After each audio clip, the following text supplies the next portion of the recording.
Hi guys, today in class we are going to learn about maps.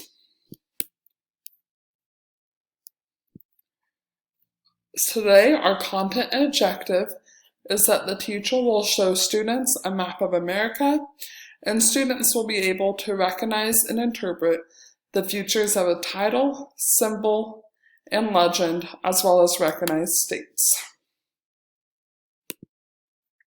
At this point, I would go ahead and show this YouTube video, and this is about geography for kids, and it is how to make a map. It is very informational and helps students learn the definitions about maps and see all maps can do, as well as see examples of what maps look like.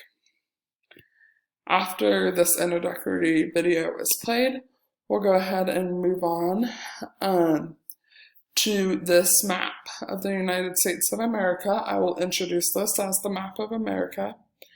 And the first thing we'll do is point out the state we live in, which is right there, Kansas. Once we do this, we will go ahead and recognize as a class that the map has a title, the United States of America, has symbols all around the map, and the compass in the top right corner. After this, I will go ahead and introduce the type of map that we will be creating in class today. Here's an example of the type of map they will make. This is a lot more basic than what the map was before this. I will talk about that the map needs a title, a description, 3 locations, 2 symbols, and a legend. After this, I will go ahead and go to the student slide, which is about creating your own map. And at this point, students will create their own map on paper. Students will use this widget to find what they should create first out of those 4 options. They will create the 3 locations, title and description, 2 symbols, and a legend. And if they have any questions, to ask their shoulder partner or teacher.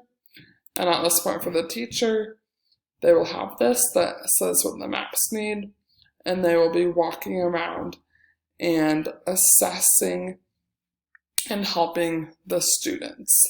And this is just open for the teacher as she will be walking around. This will be the majority of the lesson for the students, creating the map on their own paper. And we can also at this point go back to this slide as the example. I would probably have both of these slides up so students can see the directions as well as an example. And then to finish this up, I have my references of all of the pictures I used as well as the YouTube video.